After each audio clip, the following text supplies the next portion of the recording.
So there's been a horrible attack today in Pennsylvania where I believe 8 people at a synagogue were killed, obviously Jewish people, and another four first responders, I believe police officers, were injured. And the death toll could continue to rise. But this is definitely a terrorist attack, right? Like, this is definitely a terrorist attack. This person did this to change something politically. He wanted to scare the Jews. He wanted to kill the Jews to make them essentially leave America. Like, this appears to me what this guy was trying to doing. So you could classify this as terrorism, definitely. And it doesn't really help anybody by saying, no, it's not, yada, yada, yada. Like, let's just call things by their true name. And, what happened in Pennsylvania is horrible. And, this also has nothing to do with Trump. As you see probably on Twitter and the media already, people saying, oh, it's because of Trump's rhetoric and yada, yada, yada. But, he has been only a good friend to Jewish people. He moved the fucking embassy to Israel. He said, his daughter is married to Jared Kushner, like, who is a Jew. He's done lots of things for Israel. So to try to tie this to Trump makes absolutely no sense. And as we've seen, this guy, he was on Gab, and a lot of the information that's coming out from his account is showing that he didn't even support Trump. He didn't even vote for him. He called him like a globalist. And, he's like, oh, he's a friend of the Jews and the Israelites as opposed to, the real Americans, yada, yada, yada, right? So this guy had nothing to do with Trump. He didn't like him, but that's not going to stop the media from tying him to Trump, right? But what's also going to happen after this is you're going to see a lot more calls for censorship. Obviously, you're going to see a lot more calls for gun control.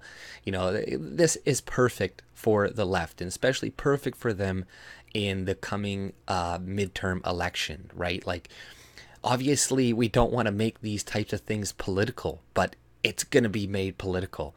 The left is going to use this for the midterms, just like they're going to use that other crazy Caesar guy to, try to embolden the left to go out and vote during the midterms. But, this is exactly what censorship is causing, right? Like, this type of stuff is not going to stop. It's probably just going to get worse in the future, because what Twitter has done, what Facebook has done, what a lot of these large social media companies have done is they censored and kicked a lot of people off of their platform.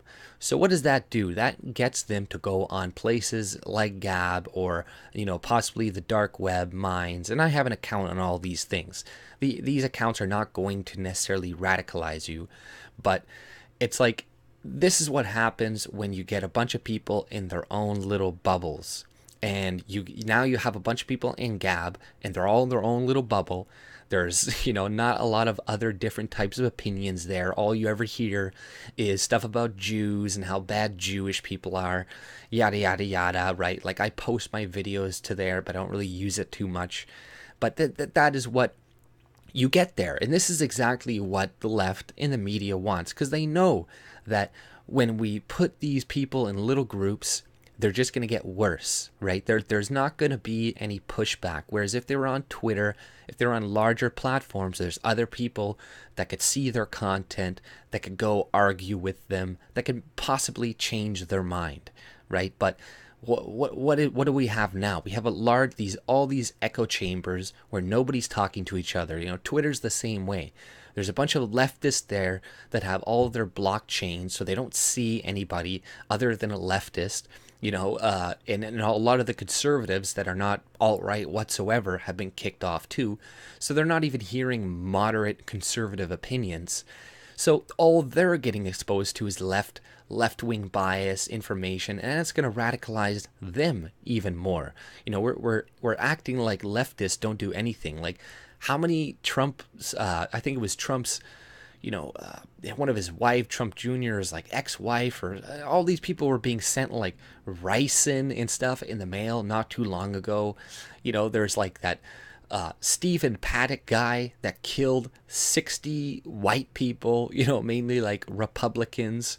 Like, we still don't know the motives behind that, but it's funny to see how quickly certain things are resolved, how we know everything about the person immediately, but when it's a different person or different types of victims, it takes forever for us to find out the information. Like, look at that guy in Toronto, the shooter. It took like a week for us to find out really anything. When we finally find out, there's this statement written by this guy who doesn't even know the family saying that, oh, he has a history of mental illness and all this crap. But, when it's the bomber that is sending all of these explosives that are not exploding to people, all of a sudden they find it immediately. But when it's this, they know the name immediately. But when it's like a Muslim, it's like, oh, we're not really sure too much about him. We don't find the race of the person until like days later, oftentimes. So, it's just funny to see the comparison. But it's horrible what has happened in Pennsylvania. Nobody that I know or associate with condemns violence of any kind. Trump isn't doing it either, and admittedly he has said things that the media is using, like when he's like, oh, I'll pay for whoever gets charged for fighting at one of his rallies. He's like, I'll pay you for your bail. And then there's another thing where he praised that the guy who body slammed the reporter. Like, none of those things are good, and that shouldn't be done as well, right? He shouldn't be saying those things. But we got to be honest that the majority of the rhetoric that is going to instigate people to do things is coming from the left. Like, look at this guy, for example. He as we know, was not a Trump supporter. He did not like Trump, and he's probably watching the media a lot, and he's seeing all this anti-white rhetoric constantly coming from specifically media stations that are probably run by Jewish people. So, it's people, they don't take, we gotta take responsibility for some stuff that they do too. Because yes, there are a lot of crazy people out there. And if they see a bunch of leftist rhetoric that is anti-white, always, constantly, and, then you add that on top to him being in Gab and only being exposed to these people and never ever hearing a different opinion, that is not a good combination, right? Because the thing is, like, the people in alt-right and Gab and all that stuff, their arguments would fall short if it wasn't for the left giving them legitimacy, right? If it wasn't for the left constantly censoring people like Richard Spencer or, whatnot, then it would give less legitimacy to their arguments. It would get less credence to, yes, the Jews are trying to censor us and the Jews are trying to do this, because, that's how it looks like to them. That's how it looks like to a lot of people. So, just ignoring it and being like, oh, it's all Trump, it's Trump, even though he said nothing about Jews. It's just, things are not going to get better if we're not honest about what is really going on. And yes, that guy, it's all his fault, right? And it's not the left's fault, it's not the right's fault. It is specifically that guy's fault. But like I said, censoring people, putting them into the corners of the internet where they're not going to be exposed to different opinions is not going to help that person become de-radicalized, right? So instead of us moving towards censorship, which is going to happen after this is done with, you're going to see much more, a huge, bigger push to censor people on Gab. You're going to see them get attacked even more.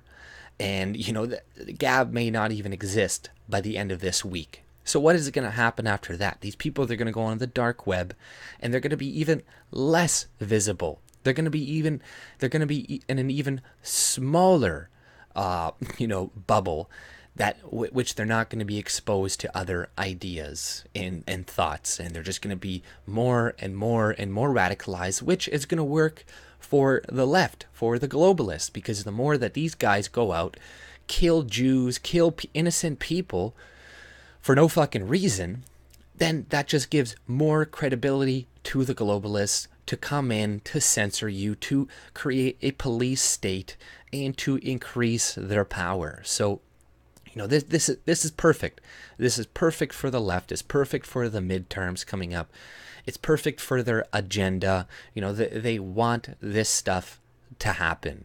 Just like they wanted that bomb stuff to happen. I'm not saying they specifically did it or anything or had anything to do with it, but it's definitely good for them. It's definitely great for them, and they're gonna use it. And who knows what's gonna fucking happen in the next week or so. It is very interesting how all this stuff does happen right before the fucking midterm elections. I'm not saying that's a conspiracy and somebody set this up and all that, but it is, wow, like all this stuff right now, like where Trump was looking pretty good coming into the midterms, that he's going to keep the Senate, maybe retain the House, but, stuff like this, it's going to, hurt his chances, because there are a bunch of, people that are moderates and whatnot that are on the fence about a lot of things, and then this could push them just to not vote, not go, or even vote for the other side, right? Because all this rhetoric from the media is constant. It's like, oh, Trump needs to condemn this. It's Trump's fault, yada, yada, yada. And now they're like, oh, he said it wasn't the gun's fault.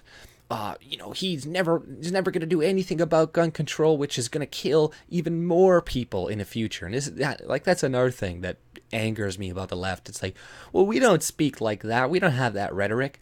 It's like Bernie Sanders didn't say anything about that. You guys, every time Trump has pulled out of the Paris Climate Agreement, they're like, oh, hundreds of millions of people are going to die. You don't think that is bad rhetoric? You don't think crazy people hearing that millions of people are going to die because of the policy changes that Trump is making is not going to radicalize people to go and do things? Yes, it does. There's that Steve Scalise guy who got shot by a fucking Bernie supporter. And yes, he didn't say anything specifically, but people saying like, oh, 10 million people are going to die because Trump is changing things to healthcare. Oh, another 5 million people are going to die because he is refusing to change laws on guns, right? It's continuous with these people. It's fear-mongering. They're trying to make us afraid. Like, oh, Trump doesn't know anything about climate change. We're going to have, like, Florida is going to be flooded, and there's going to be heat waves, and a million people in Africa are going to die, and it's all because of Trump, right? So, yes, there is lots of rhetoric going around on both sides, right? Mainly from the left. Like, I'm still, even though this stuff is happening in the past couple of weeks, it still doesn't change the fact that the majority of the rhetoric, the majority of the division is coming from the media. It's coming from the left. They have the majority of the power.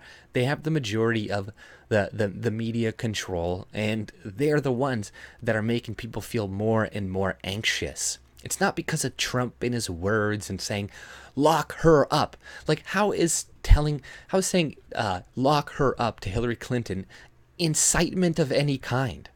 This is a bad fucking woman. She did illegal shit that other people would be in prison for, but she isn't. So, yes, it's okay to say lock her up. It's okay to say the media is fake news, because it is fake news.